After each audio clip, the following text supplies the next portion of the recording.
I'm going to talk about the Nissan Leaf today. I was at the launch of it last week. It's a second generation.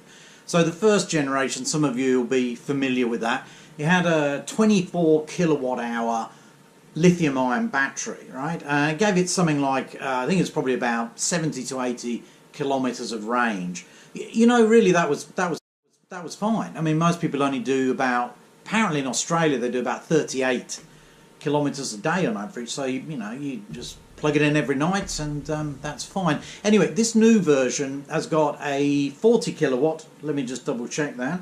It has got, a 40 kilowatt hour battery, which is a massive improvement, and it gives a range apparently of 270 kilometers.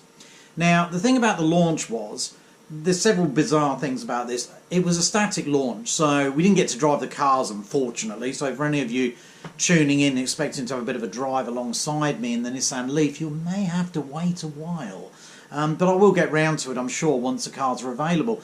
And there's an important question, because why has it taken so long for this car to come to Australia?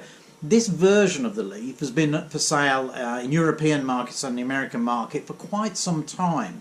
And in fact, this is a 2018 model, and it's not coming to Australia until mid-2019, by which time the next version will almost certainly be out in Europe, which has got a 60 kilowatt battery and a range of around about 450 kilometres. So you'd kind of wonder why they're taking so long to bring it here, and really you might be better off waiting for the next one. Price-wise, well, of course, because it's not here till mid-year next year, they haven't announced prices yet, but you're probably looking at about $55,000, I'm guessing, Australian dollars. Look, the car itself looks great. The initial Leaf, the original Leaf, and they sold worldwide, they sold quite a lot, actually. Let me just say that while I'm... Okay, so, well, look, in Australia, they sold 635. That's not bad for a country that is not kind to electric cars. There are no incentives for buying an electric car here, which is a shame. Then it was initially sold at 12 Nissan dealerships, so it sort of limited you a bit anyway. This new model is going to be on sale and can be serviced at 89 Nissan dealerships in Australia, so that's good news. Also you can recharge it standard plug. That takes 24 hours, quite a long time, to fill the battery right up, or 60 minutes with a quick charge. Now, odds on, I'd have thought most people will probably pay extra, and we don't know how much that is, no, for the fast chargers which will fit in your garage and go on your wall in the garage or wherever. So that's good. But look, it's a good looking car. I mean, it looks like a normal car. It doesn't look like a sort of noddy-mobile or a Pope-mobile or something like that. So that's all good. I think the big problem is that firstly, the batteries are not liquid-cooled batteries, so what that means is they can overheat if they're charged, and also their effectiveness goes down. Whereas the new ones the bigger ones in the new version, which will probably come out here in, I don't know, 2020 probably, if we're lucky, they're liquid-cooled, so much more efficient. So that's a lot better. Anyway, look. When I get hold of a Nissan Leaf, we'll do a drive in it. Hopefully that's not too long away. The other one that I'm going to be looking at is the Hyundai Ioniq, which is due out here in probably about 2 months, 3 months time. Probably just into the new year, I'd imagine. Again, already on sale in Europe. In Europe, they've been having problems with getting batteries, not the customers, but Hyundai themselves.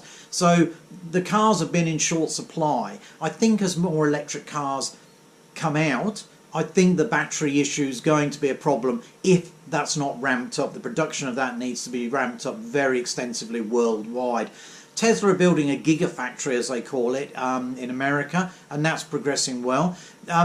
Interestingly, Tesla have also just bought a big slice of land in China, near Shanghai, for 145 million US dollars, apparently. It's about 210 Australian million dollars.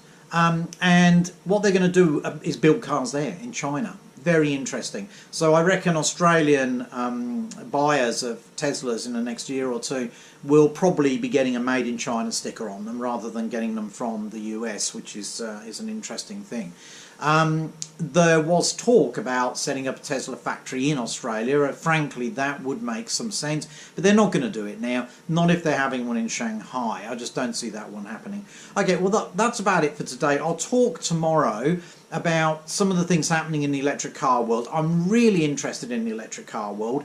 Love petrol, you know, it gets you places. I actually like the smell of petrol as well. I don't go sniffing it or anything, of course, but anyway, petrol, diesel, it's got to go. It's just got to go. If we want to live on a planet that's livable in the next century, hopefully I'll still be around, then we need to get rid of petrol, oil, diesel, and we need to replace it with electric. A lot of countries are doing a lot of work on this and are doing well. Norway, this last month, half the cars, new cars sold in Norway were electric. Unbelievable. Mind you, it was only about 10,000 cars, which is not a lot. Small population, obviously. But look, if you get a chance, go and drive an electric car. There's more and more of them on dealer forecourts now. You'll be amazed. It's bloody excellent. I love them. Okay, so more tomorrow.